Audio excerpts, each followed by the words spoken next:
बारा सवाखीना अरे होलिया में पूरा तासिया वाले भोला बारा सवाखीना भोला बार सवाखीन भोला अरे सवाखीना होलिया में पूरा तासिया वाले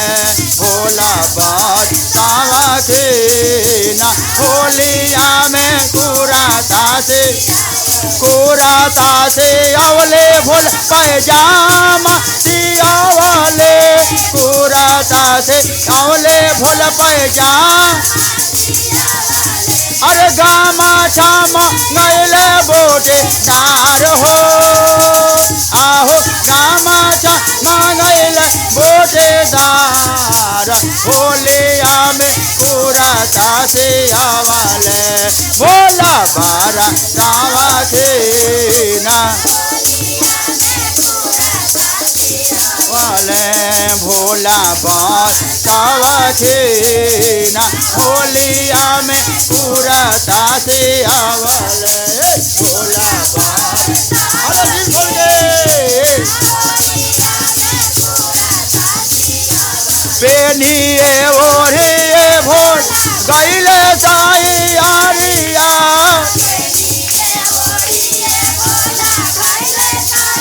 अरे मिर्गा छल के गामा छामा गाय हो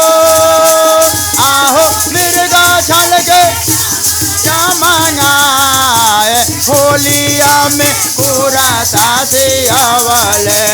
भोला बारा सावा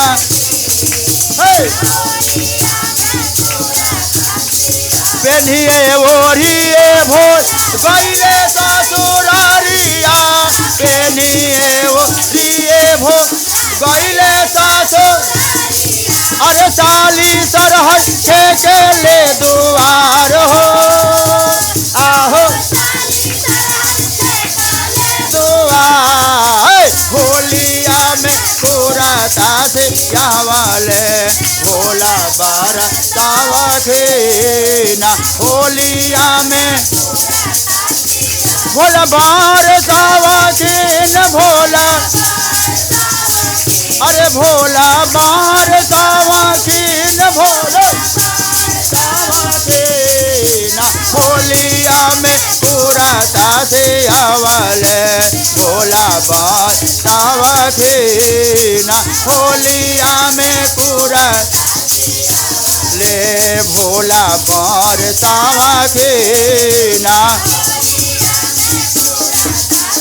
तो छोटू की मम्मी क्या कर रही है आगा जा में ऐता भोला बाजा का खिलाए थे आगा जा में ऐता भोला बाजा का खिलाए थे अरे सब बच का पहले आरो आए हो आहो सब बच का पहले आरो आए होलिया में कुराता से अवले भोला बार सवाखीना होलिया में ऐसा भोला पुआवा खिलाए थे होली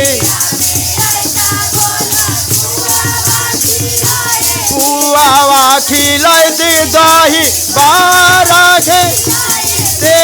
पुआवा खिलाए दे दही बारा खिलाए दे